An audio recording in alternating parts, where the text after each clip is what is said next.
ایسی پاکیزہ کتاب جو پوری دنیا میں اس سے سچی کوئی کتاب نہیں، جس کی حفاظت کی ضمانت، جس کی حفاظت کی ذمہ داری اللہ نے خود لی ہے۔ پوری دنیا مل کر قرآن کی ایک آیت کو بدل نہیں سکتی۔ ایسی جامع، ایسی باعظمت، ایسی بابرکت جو اللہ کی ذات سے نکلی ہوئی، جس اللہ کی ذات سے نکلی ہوئی ہے، وہ اللہ کا کلام ہے۔ سب چیز فنا ہو جائے گی، اللہ کی ذات باقی رہ جائے گی، اللہ کا کلام باقی رہ جائے گا۔ اللہ کل قیامت میں جنتیوں کو قرآن خود اپنی زبان میں پڑھ کر کے سنائیں گے۔ اس قرآن کو آپ پڑھیں، جتنا وقت آپ خبروں کے پڑھنے میں لگاتے ہیں اس سے زیادہ وقت قرآن کی تلاوت میں لگائیں۔ اخبار کا پڑھنے والا، نیوز سننے والا مفتی بن جائے گا، قرآن کا پڑھنے والا جرأت مند بنے گا۔ قرآن کا پڑھنے والا اس کے اندر ہمت اور حوصلہ ویڈیو بنایا اس کے اندر انسانیت جاگے گی، اس کے اندر رحم آئے گا، اس کے دل نرم بنے گا، اس کے اندر محبت اور شفقت اور قوت اور ہمدردی، غریبوں کا خیال رکھنے والا، مسکینوں کا خیال رکھنے والا، ضرورت مندوں کی، حاجت مندوں کی، انسانوں کے ساتھ انسانیت کی بنیاد پر اچھا معاملہ کرنے والا بنے گا جو قرآن پڑھے گا۔ آج مسلمانوں نے قرآن چھوڑ کر کے اپنے دلوں کو سخت بنا لیا، اپنے آپ کو اللہ کی رحمت سے دور کر لیا ہے۔ آپ قرآن کے اہتمام کریں، قرآن کی تلاوت کا عادی بنیں، اپنے بچوں کو مکاتب میں داخل کریں، اپنے بچوں کو مدارس میں داخل کریں، اپنے بچوں کو سنت کا لباس پہنائیں، سنت والا لباس پہنائیں، بچیوں کو مکمل سر کے بال سے اپنی بیٹیوں کو مکمل لباس بنائیں، اپنی بچیوں کو تعلیم دینے میں خیال رکھیں کہ ہماری بچیاں تعلیم حاصل کر رہی ہیں یا اپنا وقت ضائع کر رہی ہیں۔ بچیوں کو تعلیم دینے میں محتاط رہیں، چوکنا رہیں۔ آج سب سے زیادہ امتداد جو ہے جن لوگوں میں، نوجوان بچیوں میں، تعلیم کی وجہ سے وہ گھر سے باہر قدم نکال کر، اور وہ عورتیں جو گھر سے باہر ملازمت کر کے بے غیرتی کی کمائی حاصل کر رہی ہیں، ذلت کی مال جانے کمائی حاصل کر رہی ہیں، جو ان کے ذریعے سے۔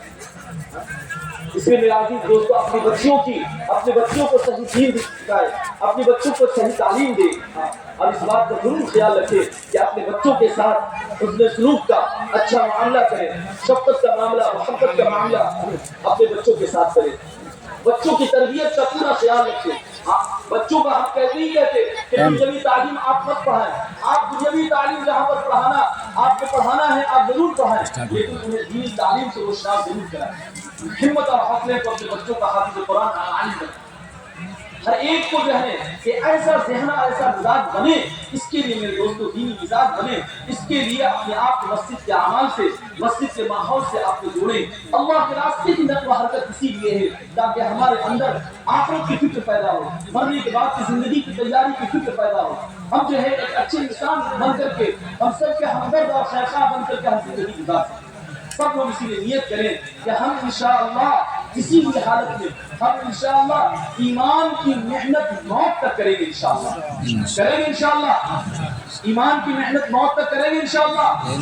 ہمیں ایمان کی محنت موت تک اس لیے کرنا ہے کہ ہم ایمان پر خاتمہ چاہتے ہیں۔ جو شخص جس چیز پر خاتمہ چاہتا ہے اسے چاہیے کہ وہ اس کی محنت موت تک کرے۔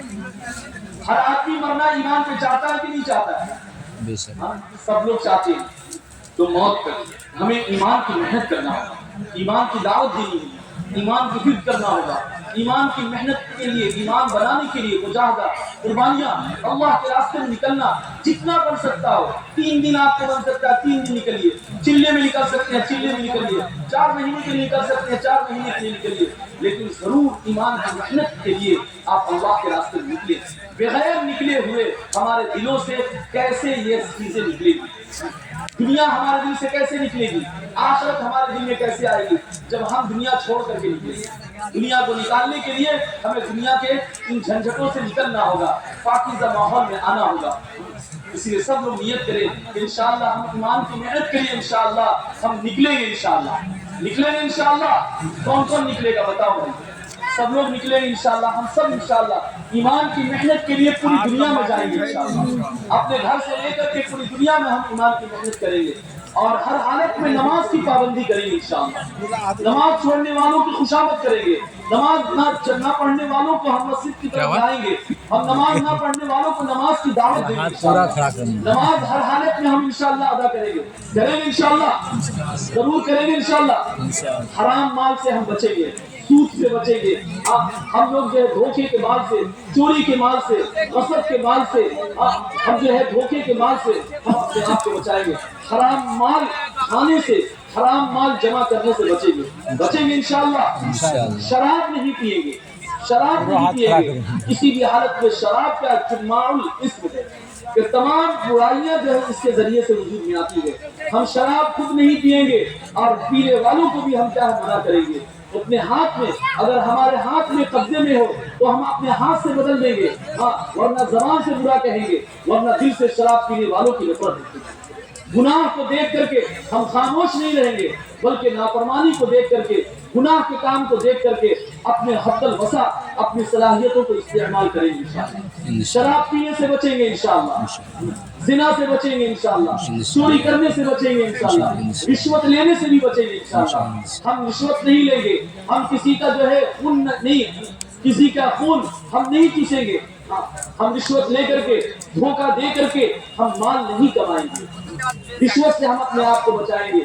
ہر ایک کا کام، اگر ہم سرکاری ملازم ہیں، ہم اگر کسی آفس میں ہیں، ہم کسی جگہ پر ہیں، کسی کے کام کرنے کے لیے ہم رشوت نہیں لیں گے، بلکہ ہر آدمی کا کام، چاہے وہ ایمان والا ہو یا ایمان والا نہ ہو، انسانیت کی بنیاد پر سب کے ساتھ بہتر سے بہتر سلوک کریں گے انشاءاللہ، کریں گے انشاءاللہ۔ اسی طریقے سے میرے بھائیوں، شادی بیاہ ہے، ابھی نکاح ہونے والا ہے۔ نکاح ایک بہت بڑا عمل ہے، نکاح یہ عبادت ہے، نکاح ایک عبادت ہے۔ نکاح جب ہے عبادت کب ہوتا ہے؟ کسی بھی عمل کی عبادت بننے کے لیے ضروری ہے کہ وہ عمل حضرت محمد صلی اللہ علیہ وسلم کے طریقے کے مطابق، وہ عمل کس کے مطابق ہونا چاہیے؟ مثلا نماز کب بنتی ہے؟ نماز اس وقت ہوتی ہے کہ جب وہ نماز کیا ہو، حضرت محمد صلی اللہ علیہ وسلم کے طریقے کی۔ نماز عبادت بنے گی، نماز اللہ کے ہاں قبول ہوگی جب حضرت محمد صلی اللہ علیہ وسلم کے طریقے کی۔ آپ صلی اللہ علیہ وسلم نے فرمایا ہے صلو کما رأیتمونی اصلی، کہ تم نماز ایسے پڑھو جیسے تم مجھے نماز پڑھتا ہوا دیکھو۔ ایسی ہر عبادت کہ عبادت ہونے کے لیے اسے سنت کے مطابق ہونا چاہیے۔ آج میرے دوستو، معاشرے میں سب سے زیادہ مال دو چیزوں پر خرچ ہوتا ہے، ایک شادی بیاہ پر اور دوسرے تعمیرات پر۔ بلا وجہ کا گھر بننا، بلا وجہ کہ ایک گھر ہونے کے باوجود دوسرا گھر، دوسرے کے باوجود تیسرا مکان، یہاں بھی مکان، اس ضلع میں بھی، اس شہر میں بھی، اس اسٹیٹ میں بھی، وہاں بھی، یہاں بھی، ایک گھر یہاں ہے، دو گھر وہاں ہے۔ اور شادی بیاہ میں مال کا خرچ کرنا ایسا ہو گیا یعنی پانی کے بہانے کی طرح بیجا مال کو خرچ کرنا۔ اگر ہم اس مال کو غریبوں میں، مسکینوں میں، ضرورت مندوں کو، دوسری کی حاجت پوری کرنے میں اگر ہم اپنا مال خرچ کر دیں گے، میرے دوستو، اللہ تعالیٰ ہمارے لیے، ہم یہاں پر 4 فلیٹ خرید رہے ہیں، ہم زمین خرید رہے ہیں، اگر ہم نے اللہ کے دین پر لگا دیا، ضرورت مندوں پر اگر ہم نے خرچ کر دیا، اللہ تعالیٰ ہمارے لیے بادشاہ بنا کر دے گا، اللہ تعالیٰ ہمیں آخرت میں بادشاہ بنا دے گا۔ وَإِذَا رَأَيْتَ ثَمَّ رَأَيْتَ نَعِيمًا وَمُلْكًا كَبِيرًا۔ اگر ہم آخرت میں بادشاہ بننا چاہتے ہیں تو ہمیں تو اللہ کو راضی کرنا پڑے گا، اور اللہ جان اور مال کے صحیح خرچ پہ راضی ہے۔ جس نے اپنے جان کو، اپنی زندگی کو صحیح صحیح کام پہ لگایا اور اپنے مال کو صحیح کام پہ لگایا، تو قیامت کے دن ہم سے مال کے بارے میں پوچھا، کہاں سے کمایا اور کہاں خرچ کیا، یہ سوال سب سے کیا جائے گا۔ ہماری جوانی کے بارے میں پوچھا جائے گا، ہمارے عمر کے بارے میں۔ اس لیے شادی بیاہ کو سادگی پر لائیں گے انشاءاللہ، سنت کے مطابق۔ سنت والا نکاح کیا ہے؟ کہ جس میں سادگی، جس میں کیا ہو؟ سادگی۔ شادی بیاہ کی جگہ مسجد ہے،